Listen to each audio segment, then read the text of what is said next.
দর্শক, খেয়াল করেছেন বেগম খালেদা জিয়ার অসুস্থতাকে কেন্দ্র করে একটা জাতীয় রাজনৈতিক ঐক্য গড়ে উঠেছে। সেটা হলো আবেগ, ভালোবাসা, শ্রদ্ধা, সম্মানের। আমি খুবই অভিভূত যে এমন কোনো রাজনৈতিক শক্তি নেই, এমন কোনো ব্যক্তি নেই যারা শ্রদ্ধা সম্মান প্রকাশ করেননি। দলে দলে ছুটে গেছেন, শুধু বিএনপির নেতাকর্মীরা না, অন্যান্য দলে এনসিপি বলেন, তারপরে সরকারের উপদেষ্টারা বলেন, সবাই যার যার অবস্থান থেকে সেখানে ছুটে গেছে। এমনকি যারা একটু দূরে আছেন, জাতীয় পার্টির নেতা আনিসুল ইসলাম মাহমুদ এবং রুহুল আমিন হাওলাদার, তারাও বলছেন খালেদা জিয়া স্নেহের বন্ধনে আবদ্ধ রেখেছিলেন। জি এম কাদেরের বিবৃতিও দেখলাম। প্রতিটা এমন কোনো বক্তব্য নেই, বিবৃতি নেই যারা এই সময়ে শ্রদ্ধা জানাননি এবং তাদের নিজেদের আবেগ ভালোবাসা প্রকাশ করেননি। এটাই দরকার ছিল। রাজনীতিতে যে জিনিসটা সাংঘাতিক রকম অনুপস্থিত ছিল, একটা বিভেদ ছিল, বিভাজন ছিল, ভয়ঙ্কর রকমের একটা অশান্তি ছিল, যে কোনোভাবে কোনো ইস্যুতে কোনো ঐক্য হচ্ছিল না। আর এই পরিস্থিতিটা, যে পারস্পরিক শ্রদ্ধার সম্মানের জায়গাটা কে নষ্ট করেছে, কারা নষ্ট করেছে, এই ইতিহাস টানতে গেলে এটা লম্বা কথা বলতে হবে। এটা সবাই আপনারা জানেন, এটার পুনরাবৃত্তি করতে চাই না বা পুনরুক্তি করতে চাই না। শেখ হাসিনা দেখেন, তার এখনো ইউটিউবে সার্চ দিলে লন্ডনে তিনি বলেছিলেন যে প্রতিদিন তো শুনি মরে মরে, মরে তো না। এইরকম বাক্য তিনি উচ্চারণ করেছিলেন খালেদা জিয়ার দেশে, যখন তিনি এভার কেয়ার হসপিটালে ভর্তি ছিলেন।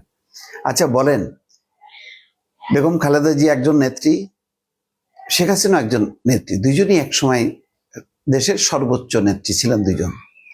শেখ হাসিনার অবস্থান থেকে যদি এইভাবে কথাটা উচ্চারিত হয়, তাহলে রাজনীতিতে শ্রদ্ধার সম্মান বলে কিছু থাকে না এবং ছিলও না।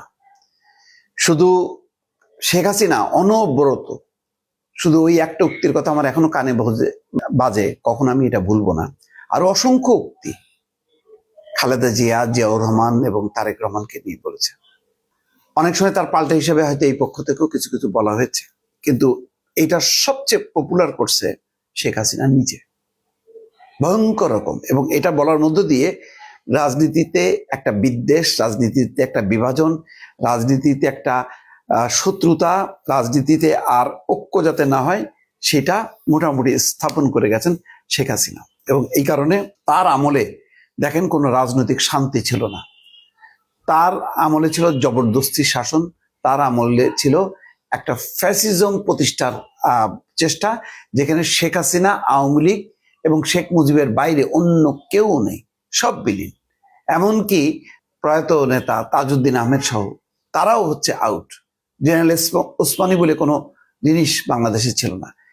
এমনভাবে মানে জিনিসগুলো প্রতিষ্ঠা হয়েছে শেখ হাসিনার আমলে, এবং একই সঙ্গে ঘৃণার একটা বীজ বপন করা হয়েছে, যে বাংলাদেশের রাজনীতিতে যে এক পক্ষ আরেক পক্ষকে শ্রদ্ধা জানাবে, সম্মান জানাবে, তার কোনো অবশিষ্ট ছিল না। আজকে বহু বছর পর বেগম খালেদা জিয়ার এই অসুস্থতাকে কেন্দ্র করে আমি গতকাল থেকে দেখছি আজ পর্যন্ত যে প্রত্যেকেই যার যার অবস্থা থেকে, ছোট বড় রাজনৈতিক দলগুলো সবাই একযোগে শ্রদ্ধার সম্মান প্রকাশ করছে। একজনও কোনো এটা নিয়ে কোনো কটাক্ষ করা, বিরূপ কোনো মন্তব্য করা, সেই জিনিসটা দেখলাম না। এটাই হচ্ছে 5ই আগস্টের পরিবর্তনের আমি মনে করি সবচেয়ে বড় সুফল।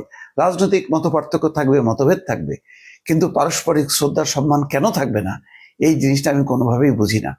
এবং এটা সর্বোচ্চ পর্যায় থেকে চর্চা করা হয়েছে, এবং আমি মনে করি এই ক্ষেত্রে তার পুরোধা হচ্ছেন শেখ হাসিনা নিজে, যিনি ঘৃণার বিষ ছড়িয়ে গেছে বাংলাদেশের রাজনীতিতে। এই বিষটা এখন নিশ্চয়ই ধ্বংস হয়েছে অনেকটা, আরো ধ্বংস করে এটা একটা পারস্পরিক শ্রদ্ধার সম্মানের যে কালচার, সেটা প্রতিষ্ঠা করতে হবে।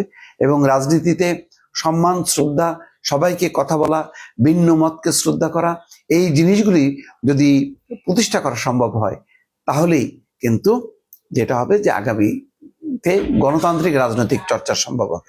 দেখেন, উপদেষ্টা পরিষদের বিশেষ সভায় খালেদা জিয়ার জন্য দোয়া, এটাও একটা দেখেন বর্তমান যে সরকার তারা জানে যে এটা হলো আন্দোলনের ফসল এবং এই আন্দোলনের বড় ভূমিকা হচ্ছে বিএনপি এবং তার নেত্রী, সেই দলের নেত্রী খালেদা জিয়া অপরিসীম মানে নির্যাতন দুর্যোগ ভোগ করেছে। আজকে সবাই মিলেই কিন্তু শ্রদ্ধা জানাচ্ছেন তাকে।